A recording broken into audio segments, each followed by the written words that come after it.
What is up, Pickleheads? Super excited to have you today. Today, as the caption says, we're going to be talking about letting out balls go out, which I feel like is something that a lot of players struggle with, myself included, Spencer included, most players included. And we're just going to give you guys some tips and strategies to be able to help you overcome it, and also some ideas of things that you can do to recognize when a ball is going to most likely be going out. So, Spencer, turn the time over to you. What's up? Hey, what's going on? Yeah, I mean, if it's high, let it fly. And we'll talk about why that's important today, too. I think skill level can be determined pretty easily, like just going out and playing someone just randomly at the park or whatever.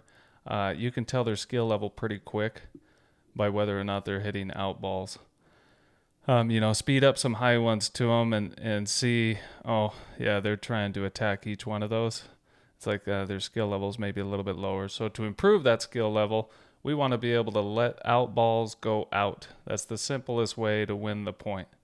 And it does hurt every once in a while to let an out ball go and all of a sudden it lands an inch in. But I think a lot more often than not, when you're letting an out ball go, it is going out. So it's worth that little bit of risk that you're taking, to let it go. Yeah. But also, let's talk about how to recognize when a ball is going out. And the first point I want to talk about is height, ball height. I would say if anything is coming at you that's not the slowest pace ball in the world, just has a little bit of speed on it, but anything that's coming at you that's higher than your shoulders and above, I mean, that's kind of my rule of thumb most often, that ball's probably going out.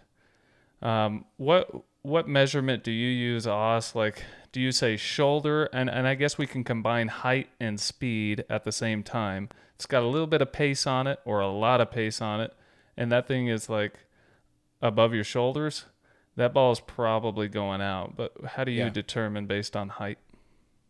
Yeah, I'm the same. The only difference is if it has arch on it. So if they're hitting a lob, obviously that doesn't count. So if I can recognize that the lob, obviously that's going to be above my shoulder. But what we're talking about is not a lob. They speed up the ball. It's got some pace on it. Anything that's about shoulder height, even chest height, try and get out of the way. And the best way to learn, like Spencer was saying, is trial and error, especially while you're drilling. Typically in a rec game, you can practice too, and you'll be fine with. But as soon as you get into a tournament, then it's like if you don't know if the ball is going to be going in or out, best judgment call is just to hit it, I would say. But when you're drilling or in a rec game, that's the best time to practice and recognize and figure out if a ball is going out. So let a couple go, maybe that are chest high or shoulder high. And if one lands and then the other two don't, then you can kind of get a gauge for yourself because everybody's a different height, right? Right. Spencer's 5'8", right, Spence? On a good day, yeah. With my 5'8" shoes on. with some shoes on. I'm 6'1" with some shoes on, with some thick shoes. So for me, it's chest height. Maybe for Spencer, it's more so shoulder height. So you kind of have to figure it out for you, but that just comes from playing and drilling. What do you think about that? No, that's a really good point too.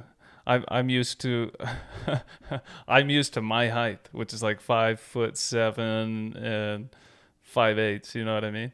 And it's like, what's funny is I always used to tell people growing up that I'm 5'8", and then I got measured the other day when our family was together, and and I saw the tape where they marked it, and it's just below 5'8". So anyway, either I'm shrinking or I was trying to get a little bit taller than I was. But anyway, we'll say 5'8". Yeah. So that is a really good point. I mean, I guess I don't think about people that are taller. If you're real tall, especially, anyone that's real tall, it could be chest height. If you're extremely tall, if you're John Isner or, like we talked about the other week, you're Dirk Nowitzki, then yeah, it's going to be at your navel when it's going out. But literally though, yeah. But for the most part, somewhere around chest or shoulder, depending on your height. But the best way to practice that would be during rec games. Who cares if you lose a few points in your rec games? You just improved your game by being able to figure out what balls are in and what balls are going out. Yeah, when I was So first when yeah, I go ahead. first started playing, I played with some former pro players. It's this guy named Mason Ford, and I think Spencer knows him, but he used to play pro all the time, and then he went to school, became an accountant. But he would beat all of these top pros. Like, if you go look back in tournaments, him and a guy named Eric Gubler, uh, they would play against Chuck Taylor. Yeah, Chuck Taylor, Tyler Loon. Every time it would be like in the finals against these guys, and they would win. So they were really, really good players. Wow. And they're kind of who I started playing with to really learn and like progress my game. And I was asking him like, "Hey, what do you do when the person speeds it up?" And he's the one that taught me like, just let it go out. And he gets out of the way on more balls that go in than anybody else that I've seen. But he also gets out of the way on more balls that go out than anybody else I've seen. Right. So it's like a trade-off. But I think that's honestly the way to go, is just getting out of the way. And you're gonna make some mistakes on some, but at least you got out of the way. And for the most part, that's in rec games. So as for tournament play, he doesn't play in many tournaments anymore, so I haven't really seen that. But I'd say he gets out of the way of balls more that are going out, and that's just come from experience. And yeah, so just mess up a little bit, get out of the way a couple of times where it's 5 feet in, and then kind of judge based off of the gauge, based off of height, and then based off of what works for you. Maybe you're 5'4", so maybe it's head height. Mm-hmm. So it just all depends on that. But yeah, it's like, would you rather learn your lesson playing rec where it doesn't really matter? Or you're so focused on your rec play that you don't want to lose a point, you don't learn it there, and then you get to the tournament and you're like, okay, I can't recognize when a ball is in or out because I didn't practice it when I was playing rec, or I didn't drill Right. it beforehand. I'd much rather learn my lesson in drilling and playing rec than not figuring it out and going into a tournament like, oh man, I'm hitting so many out balls here when I could have practiced that beforehand. exactly. Yeah, you So pay for it. another way to recognize, so we talk about height, we talk about speed. Even if that ball is a little bit lower, I mean, lots of drives. If people are really driving the ball hard, and I've played against some of those, we like to call them bangers. So lots of those balls are going out too. And the only way to recognize that those balls are going out, even though it's at your, say it's at your navel area, but it's just coming with so much pace, there's no way it's landing in the court. Only way to recognize that and to learn that skill of letting it go is to do it in rec and to do it when you're drilling, and let some of those go.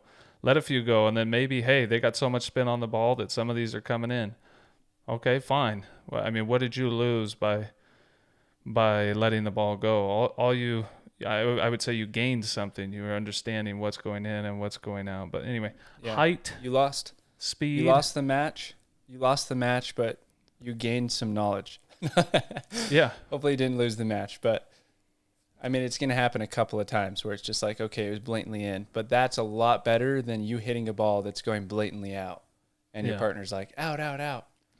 One thing before you move on to speed that's not on this list is spin, is what I'd say. So a lot of players will, if you speed the ball up to them or you guys are in a hand battle together, some players you'll notice will be hitting a different spin than other players. Some players will be hitting top spin, coming over the ball, brushing up on the ball, and some players will be hitting underspin, and some will just be coming straight through. So your straight shooters or your underspin is going to make the ball float because it's putting backspin on it, and so slowly that ball will float. If they're just straight up straight shooters coming straight through the ball, then that's going to create no spin, so it's not going to go up or down. It's just going to go straight. If they're creating top spin, that's where it gets a bit sketchy with letting a ball go, because who knows if that ball could drop. And so it comes down to, who is this player? Have I ever played them before?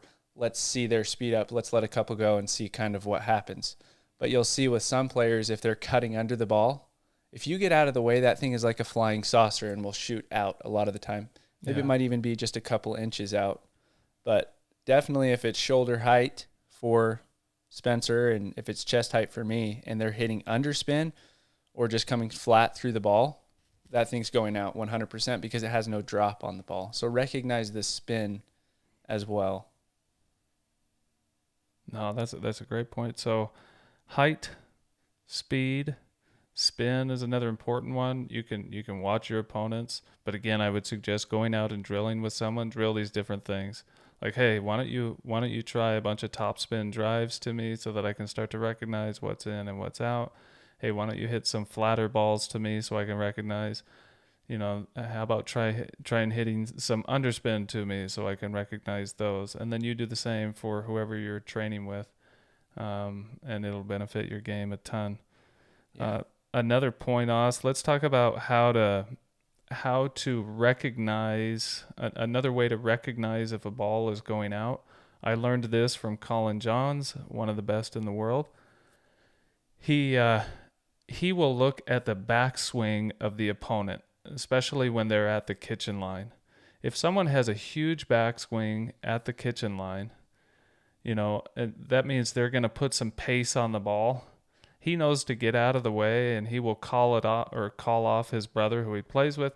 He will call him off and call it out sometimes before the opponent even hits the ball, or right after they hit the ball, because he can see that huge backswing that they're making in order to contact the ball. So another way to recognize an out ball is if someone is standing at the kitchen line, the ball is fairly low, and they're putting a huge backswing on it to attack, that ball is most likely going out. What's your opinion on that, Oz? Yeah, depends on the trajectory of the ball. So like you said right at the end there, if the ball is low or even net height and they put a big swing, they have a big swing going on, 100% it's going out. Yeah. Unless they don't actually hit it hard. But if they put a big swing and then do like a little push, then you're there to put it away anyway. And then if the ball is super high above the net or even slightly high above the net and they do a big, huge swing, then you need to back up, honestly, if you can, if you have time, or stay back and just be ready for them to hit a drop. Maybe they'll hit a drop. But if the ball is high above the net, and they're a decent player, decent enough, they should be able to hit that in with some topspin, and it should be a deep, great shot. So, yeah, like you were saying, it just comes down to height of the ball. And not to change subjects here, but kind of related to that, I have a video coming out this week that I made for us on Picklehead Instagram page, and it's going to explain wind-up dinks, because you just mentioned that. What a wind-up dink is when someone does like a full backswing when they're at the kitchen line, and then at the last second, they end up hitting a soft dink. So they take the pace off. They kind of stop their motion right at the end. So unless they're doing that, which is really rare, it takes talent to do that. Unless they're, faking that they're going to speed up. If they're speeding up from low, just let that ball fly. But yeah, check us out on Instagram. That'll come out this week, and I'll kind of explain what the wind-up dink is and how it works, how it can be effective because your opponent thinks, wow, they're going to hit an out ball. Hey, let's really quick just go into a speed up too. Yeah. Because Spencer just barely posted a video on Picklehead of him doing a windshield wiper speed up, which is kind of what you'll see from someone like the guy that split steps a lot, James Ignatowicz. Couldn't think of his name for some reason.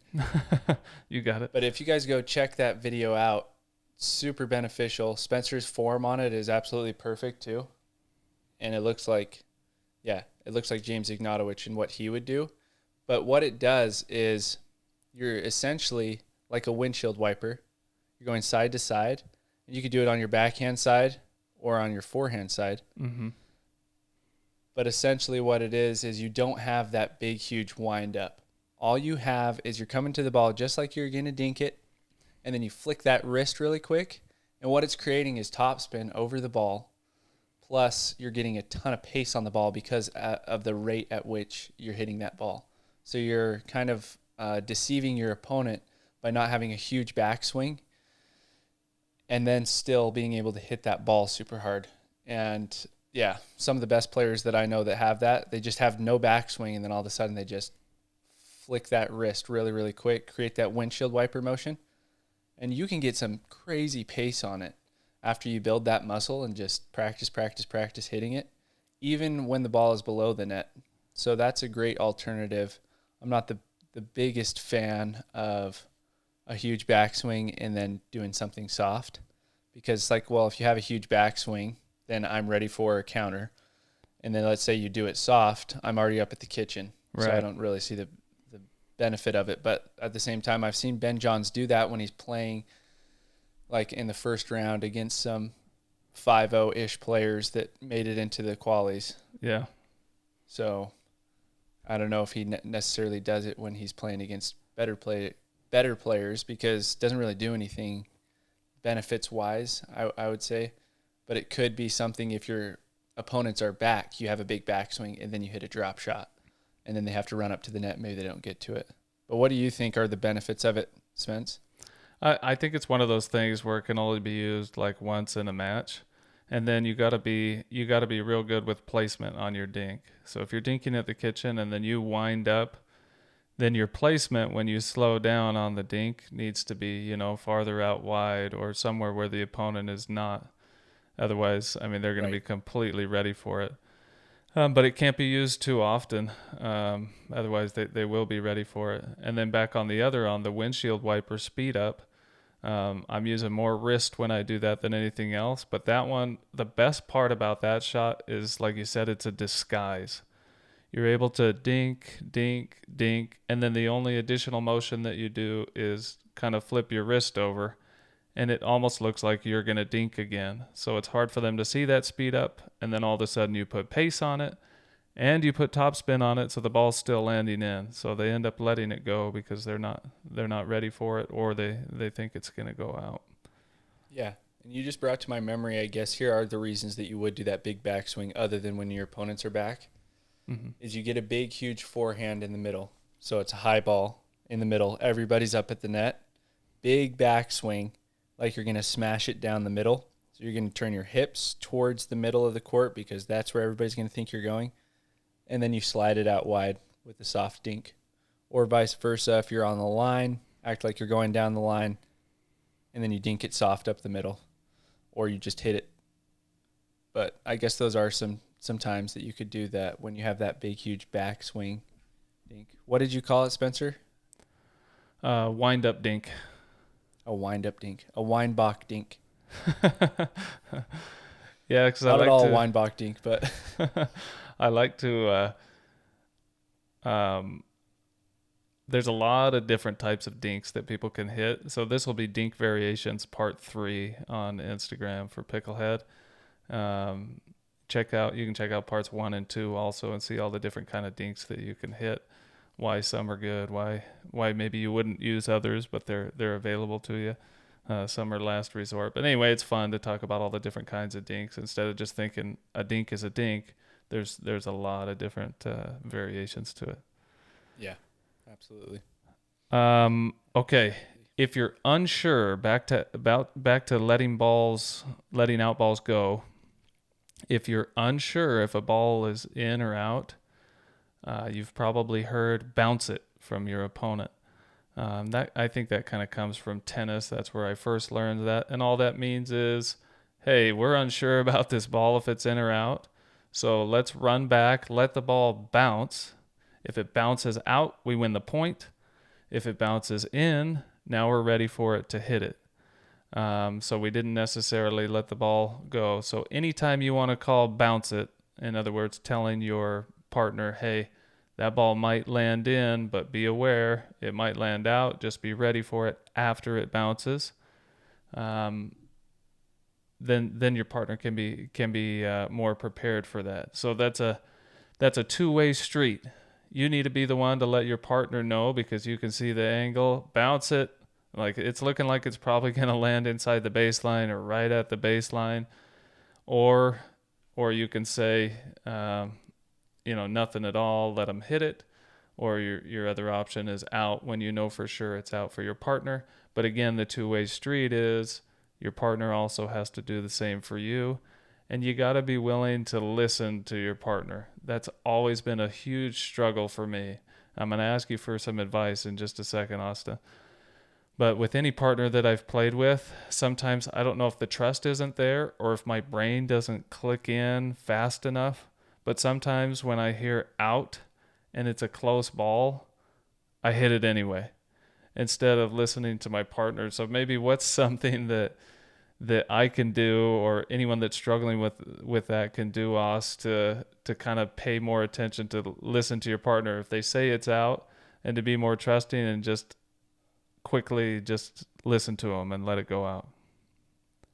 Yeah, I think there's a balance because I was playing rec this morning, and there was one experience that I had where my partner said out, out, out, but it's like 100% I knew that the ball was going in, so I swung away, and we won the point anyway. But like, that's where the balance is, where it's like, you know that the ball is going in. Like, I was standing mid-court, and the ball was traveling downward to my paddle, right? It had no pace on it, and he's saying out, and I'm like, I'm sorry, there's no chance that's out, and I swung away. Yeah. And then my partner was just like, okay. Like, we won the point anyway, but I'm like, I should have just let it bounce and then just kind of shown them, hey, like, that ball was definitely going in, just so that they know. But then it's like, we lose the point. So, yeah, you have to trust your partner, but at the same time, I'm kind of with you on the fact of, if you know for a fact it's going in, hit it. Because that was just like factual. It was going to be a foot in. It was kind of a weird one. But at the same time, it's like, obviously I make mistakes too, where I might think it was going in and then I let it go and it goes out or something like that. Mm-hmm. Or vice versa with my partner. But I don't know. I don't really have a standpoint on it. It's just, you need to trust your partner, but at the same time, you need to trust yourself even more, is what I would say. Yeah. But we could narrow that down to basically, like my wife says, I just need to be a better listener. And, yeah. But to add to yours even slightly, if you're unsure whether it's in or out, and your partner says it's out, but you have an easy overhead. If you have an easy overhead and you're unsure whether or not it's in or out, I say smack the crap out of that ball. Yeah. If it's close, if you think maybe it'll land in, maybe it'll land out, and you have an easy opportunity to smash it, smash it. But if you think it's way out, obviously let it go out. Or if you're unsure whether it's in or out, so you think, okay, that ball might go out, and you have a difficult shot getting to it, maybe let it fly. What do you think there? Yeah. I'm absolutely with you. If it's an overhead, especially if you can for sure put it away and you're not quite sure, your partner's saying out, out, out, hit that thing and put it away. Yeah. Because you have the angle. Obviously, it's going wide if it's a good overhead. If it's going long, don't hit it. But this would be an opportunity where you're both at the kitchen and it'd have to be going wide. So you have your outside angle, you have your middle, or you could go down the line. And one really quick thing is, if you guys are on the baseline, I know this has nothing to do with what we're talking about, but if you guys are on the baseline and you're trying to stay in the point, your opponents are hitting overheads at you, Mm-hmm. where should you be hitting your lobs to that you're barely getting to? What would you say, Spencer? Go again. Sorry, say that one more time. Where would you be hitting your lobs if you're staying in a point? Where would you be hitting your lobs to keep staying in the point? Are we at the kitchen line or are we deep in the court? Oh, we're playing defense and we're way deep, right? They just keep smashing it at us. Yes. If I'm gonna hit a lob, I guess we want to stay away from the forehand in the middle. So if I'm playing left side, I'm probably gonna lob down the line, ish, somewhere where they can't get a big forehand on it. If I'm playing right side, maybe the same thing. I'm not sure. You tell me. I typically, I guess I should say first, I typically don't lob in that situation.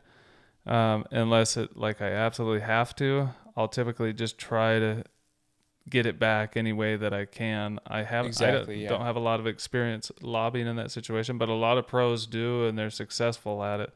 But was I close in my answer or way off?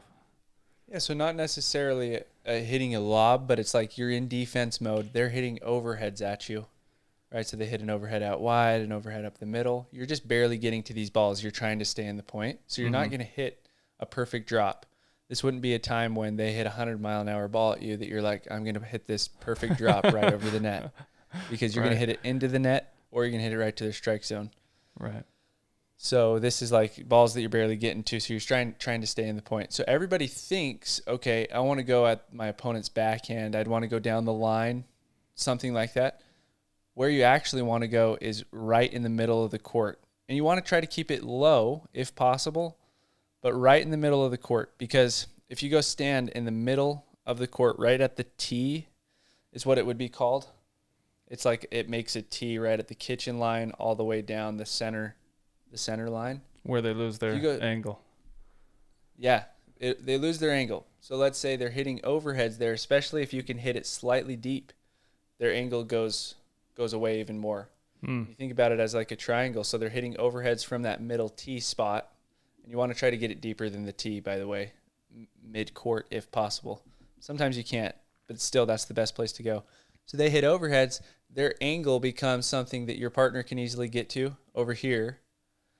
Plus, if they're a righty, this partner that's on the even side should be covering that shot out wide. You're covering middle. Their last shot that they're going to go for is going to be out wide to the odd side if they're righty, because that's the hardest angle to hit, and they're not going to be able to get a great angle on it. It's going to be a ball that you can stretch out and still get. So if you can consistently keep it there until you get a little bit of a slower ball and then come into the net, you're going to hit your drop again up the middle. Okay. Hopefully up the middle at the backhand of your opponent, because it takes away their angles. Whereas if you hit your lob, let's say right down the line, this person's righty, whether they're righty or lefty, it doesn't matter. But let's say you hit it down the line, you're on the odd side, you hit it down the line to the even side, they're going to be hitting overheads, and they can either hit a giant angle all the way to the opposite even side, or they can hit up the middle. The only spot that they don't really have is up the line because someone's standing there. But even so, you could hit behind the person because they're trying to cover too much court. But typically, you just gave them the winning angle of right there. They could hit almost the kitchen if you hit it short enough. They could hit the kitchen with their overhead. So I mean, basically, their angle doubles. In the middle, they only have one half of the court to angle to, whereas or less. Yeah. From that side, they have basically the full court to pull that full angle across. So, excellent point. Pro tip of the day for everybody. Yeah, that's a good one. Super random. Doesn't have anything to do with what we're talking about, but hopefully that tip helps. Yeah, so be a good partner. Call out balls for your partner, or say bounce it if you're not sure. Or don't say anything at all if you're not sure, but also be the good partner on the opposite end that's willing to listen, unless you know for sure it's in and you got to coach your partner. But in most cases, whoever you're playing with, they have a better angle of recognizing whether or not the ball is out. Yeah, I actually have the footage from that video. Maybe I'll post it and do a poll and see what people say. I don't have the best angle of it, but just see, hey, was this ball going out? That way you guys can at least see it. I'll put it on Picklehead. Perfect. Yeah, that'd be great. So, anyway, when it's high, let that ball fly. Do you have anything else for this week, Oz? No. I got nothing. I think that was good. We appreciate everybody. Thanks for tuning in, whether you're on YouTube or Spotify or Apple.